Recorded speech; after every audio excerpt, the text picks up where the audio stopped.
किसी शहर के रेलवे स्टेशन पर एक भिखारी रहता था। वो वहां आने जाने वाली रेलगाड़ियों में बैठे यात्रियों से भीख मांगकर अपना पेट भरता था। एक दिन जब वह भीख मांग रहा था तो सूट बूट पहने एक लंबा सा व्यक्ति उसे दिखा।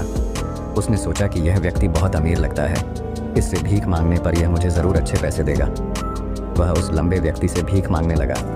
भिखारी को देखकर उस लंबे व्यक्ति ने कहा, तुम हमेशा मांगते ही रहते हो, क्या कभी किसी को कुछ देते भी हो? भिखारी बोला, साहब मैं तो भिखारी हूँ, हमेशा लोगों से मांगता ही रहता हूँ, मेरी इतनी औकात कहाँ कि किसी को कुछ दे सकूँ। लंबा व्यक्ति बोला, जब किसी को कुछ दे नहीं सकते तो तुम्हें मांगने का भी कोई हक नहीं है।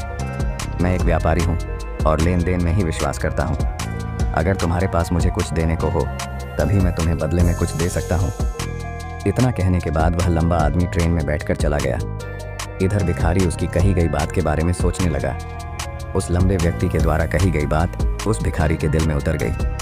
वह सोचने लगा कि शायद मुझे भीख में अधिक पैसा इसीलिए नहीं मिलता क्योंकि मैं उसके बदले में किसी को कुछ दे नहीं पाता हूँ। लेकिन मैं तो भिखारी हूँ, किसी को कुछ देने लायक भी नहीं हूँ।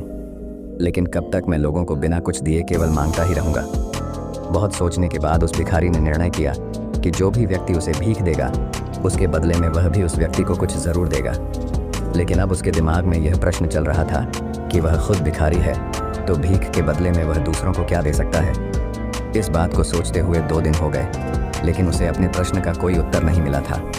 तीसरे दिन जब वह स्टेशन के पास बैठा हुआ था तभी उसकी नज़र कुछ फूलों पर पड़ी जो स्टेशन के आसपास के पौधों पर खिल रहे थे। उसने सोचा, क्यों ना मैं लोगों को भीख के बदले कुछ फूल दे दिया करूं। उसको अपना यह विचार अच्छा लगा और उसने वहां से कुछ फूल तोड़ लिए। अब वह ट्रेन में भीख मांगने पहुंचा। अब जब भी कोई उसे भीख देता तो उसके बदले में वह भीख देने वाले को कुछ फूल दे देता। उन फूलों को लोग खुश होकर अपने पास रख लेते थे। अब भिखारी रोज़ फूल तोड़ता और भीख के बदले में उन फूलों को लोगों में बांट देता था। कुछ ही दिनों में उसने महसूस किया कि अब उसे बहुत अधिक लोग भीख देने लगे हैं।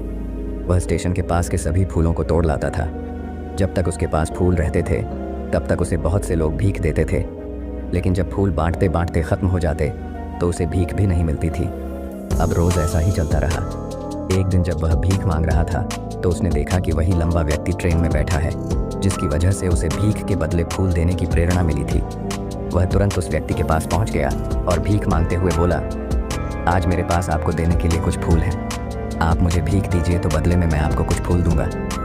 उस लंबे व्यक्ति ने उसे भीख के रूप में कुछ पैसे दे दिए और भिखारी ने कुछ फूल उसे दे दिए। उस लंबे व्यक्ति को यह बात बहुत पसंद आई। वह बोला, वाह क्या बात है, आज तुम भी मेरी तरह एक व्यापारी बन गए हो। इतना कहकर फूल लेकर वह लंबा व्यक्ति अपने स्टेशन पर उतर गया। लेकिन उस लंबे व्यक्ति द्वारा कही गई बात एक बार फिर से उस भिखारी के दिल में उतर गई। वह बार बार उस लंबे व्यक्ति के द्वारा कही गई बात के बारे में सोचने लगा और बहुत खुश होने लगा। उसकी आंखें अब चमकने लगीं। उसे लगने लगा कि अब उसके हाथ सफलता की वह चाबी लग गई है जिसके द्वारा वह अपने जीवन को बदल सकता है। वह तुरंत ट्रेन से नीचे उतरा और उत्साहित होकर बहुत तेज़ आवाज़ में ऊपर आसमान की तरफ देखकर बोला, मैं भिखारी नहीं हूँ, मैं तो एक व्यापारी हूँ, मैं भी अमीर बन सकता हूँ। लोगों ने उसे देखा तो सोचा कि शायद यह भिखारी पागल हो गया है और अगले दिन से वह भिखारी उस स्टेशन पर फिर कभी नहीं दिखा। लेकिन 6 महीने बाद इसी स्टेशन पर 2 व्यक्ति सूट बूट पहने हुए यात्रा कर रहे थे। दोनों ने एक दूसरे को देखा तो उनमें से एक ने दूसरे से हाथ मिलाया और कहा, क्या आपने मुझे पहचाना? दूसरा व्यक्ति बोला, नहीं, क्योंकि मेरे हिसाब से हम लोग पहली बार मिल रहे हैं। पहला व्यक्ति बोला, नहीं, आप याद कीजिए, हम पहली बार नहीं बल्कि तीसरी बार मिल रहे हैं। दूसरा व्यक्ति बोला, मुझे याद नहीं, वैसे हम पहले 2 बार कब मिले थे? अब पहला व्यक्ति मुस्कुराया और बोला, हम पहले भी 2 बार इसी ट्रेन में मिले थे। मैं वही भिखारी हूँ जिसको आपने पहली मुलाकात में बताया कि मुझे जीवन में क्या करना चाहिए और दूसरी मुलाकात में बताया कि मैं वास्तव में कौन हूँ। दूसरा व्यक्ति मुस्कुराया और अचंभित होते हुए बोला, ओह याद आया, तुम वही भिखारी हो जिसे मैंने एक बार भीख देने से मना कर दिया था और दूसरी बार मैंने तुमसे कुछ फूल खरीदे थे। लेकिन आज तुम ये सूट बूट में कहाँ जा रहे हो और आजकल क्या कर रहे हो? तब पहला व्यक्ति बोला, हाँ मैं वही भिखारी हूँ, लेकिन आज मैं फूलों का एक बहुत बड़ा व्यापारी हूँ और इसी व्यापार के काम से ही दूसरे शहर जा रहा हूँ। कुछ देर रुकने के बाद वह फिर बोला, आपने मुझे पहली मुलाकात में प्रकृति का वह नियम बताया था जिसके अनुसार हमें तभी कुछ मिलता है जब हम कुछ देते हैं, लेन देन का यह नियम वास्तव में काम करता है। मैंने यह बहुत अच्छी तरह महसूस किया है, लेकिन मैं खुद को हमेशा भिखारी ही समझता रहा। इससे ऊपर उठकर मैंने कभी सोचा ही नहीं। और जब आपसे मेरी दूसरी मुलाकात हुई तब आपने मुझे बताया कि मैं एक व्यापारी बन चुका हूँ। अब मैं समझ चुका था कि मैं वास्तव में एक भिखारी नहीं बल्कि व्यापारी बन चुका हूँ। मैंने समझ लिया था कि लोग मुझे इतनी भीख क्यों दे रहे हैं, क्योंकि वह मुझे भीख नहीं दे रहे थे बल्कि उन फूलों का मूल्य चुका रहे थे। सभी लोग मेरे फूल खरीद रहे थे क्योंकि इससे सस्ते फूल उन्हें कहाँ मिलते। मैं लोगों की नज़रों में एक छोटा व्यापारी था, लेकिन मैं अपनी नज़रों में एक भिखारी ही था। आपके बताने पर मुझे समझ आ गया कि मैं एक छोटा व्यापारी हूँ। मैंने ट्रेन में फूल बांटने से जो पैसे इकट्ठे किए थे उनसे बहुत से फूल खरीदे और फूलों का व्यापारी बन गया। यहाँ के लोगों को फूल बहुत पसंद है और उनकी इसी पसंद ने मुझे आज फूलों का एक बहुत बड़ा व्यापारी बना दिया।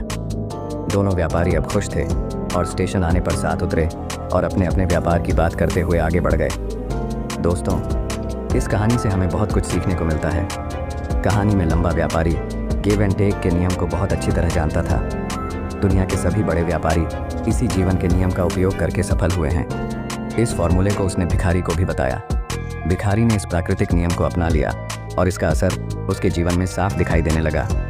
उसने अपनी सोच बदली और उसकी ज़िंदगी बदल गई। यह कहानी हमें बताती है कि हम यदि अपनी सोच बदल लें तो कुछ भी हासिल किया जा सकता है। यदि हम खुद को छोटा समझते रहेंगे तो हम हमेशा छोटे ही बने रहेंगे। बड़ा बनने के लिए हमें अपनी सोच को बदलना होगा और खुद के बारे में बड़ा सोचना होगा। कहानी का सार यह है कि सफलता आपकी सोच में छुपी होती है। खुद का आत्मसम्मान जगाइए, अपनी सोच को बड़ा बनाइए और देखिए कैसे आप सफलता के शिखर पर पहुंच जाते हैं।